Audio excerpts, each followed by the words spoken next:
Looking around, upgrade culture seems to cross all boundaries of class, age and ethnicity.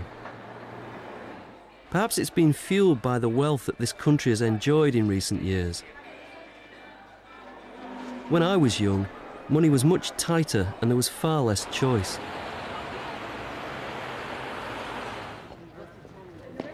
I'm going to meet some school children to discover just how much of this stuff today's kids have got, at a school I know well from my visits as a poet. My first gadget was a radio in the shape of an electric shaver. How hilarious is that? It only played Radio 1. In fact, it only seemed to play Grandad by Clive Dunn. OK, guys, if you could just pop your stuff, just take it off the desk for the time being. If you just clear the desks, thanks. If you've brought a gadget or an electronic device with you today, can you just get them out and put them on the table?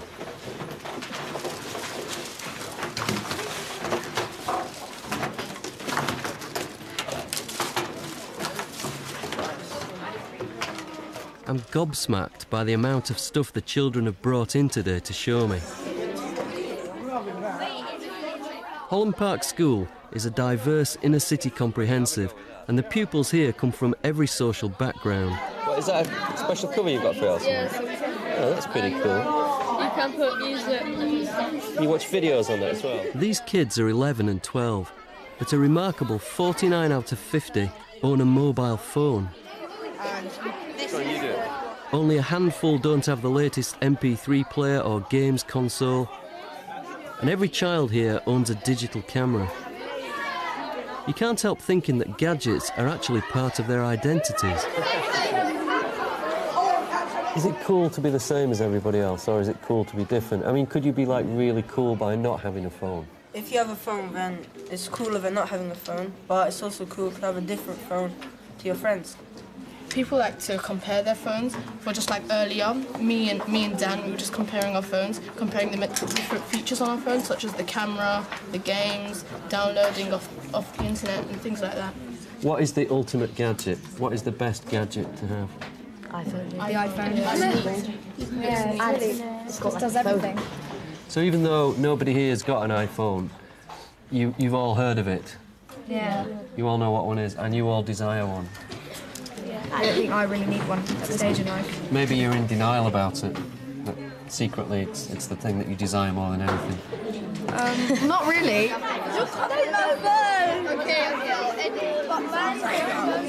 Toys have long been status symbols for kids, but for this generation, there seems to be a good deal of social pressure on them and their parents to acquire the latest gadgets and be part of the gang.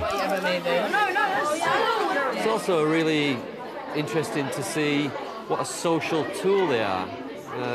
Gadgets are often thought of as things that isolate people, but, you know, watching them together, it seems to me that they're often devices for bringing people together.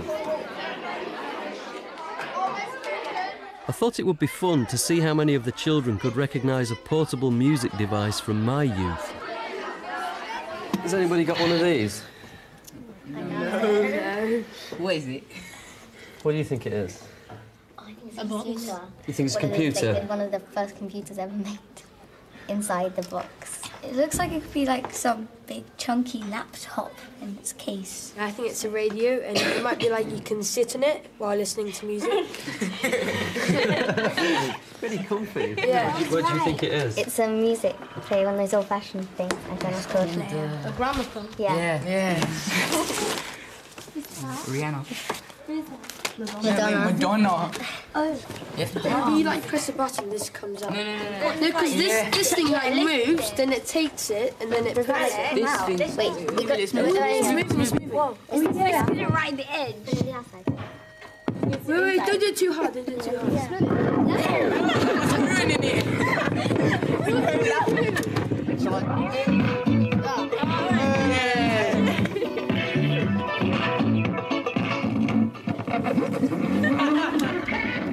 Music and how to access and listen to it has been one of the biggest drivers of upgrade culture for today's generation.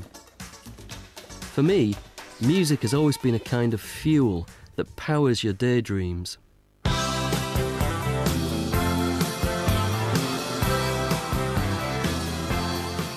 I'm from that generation that got a wonky spine from carrying vinyl around. I was in my mid-teens when bands like Blondie were making their noise. I'd caught the tail end of punk, and all my spare money went on records. After vinyl, it was the cassette and the Sony Walkman, nothing short of a revolution. Suddenly, you could go anywhere with music.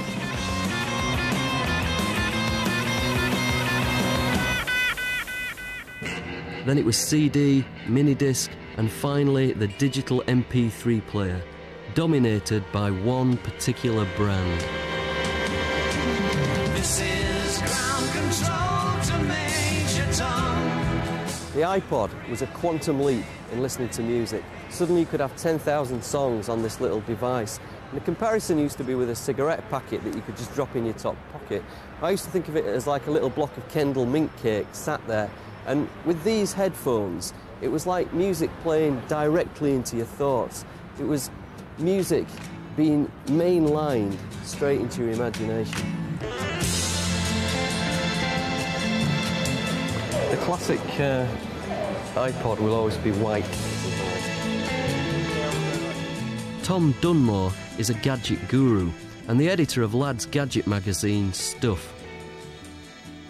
Stuff has dotted every I in the iPod story. Oh, welcome to our club. It's gadget porn for those who lust and desire. Can we talk about what I think of as the stuff of stuff? Do you remember seeing your first ever iPod?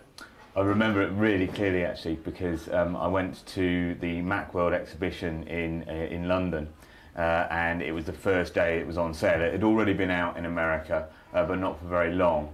I think I've got one of the first ones here. And back then, when it started, this is actually a second generation one, but the first one that came out looked exactly the same, but this wheel here was actually mechanical, so it moved with your finger. And I actually really miss that because there's a kind of really nice analogue feel to quite a digital device. When this notion of the iPod came along, I was really excited about it. I said to my wife, I want one of those, and she said, OK, I'll get you one for Christmas.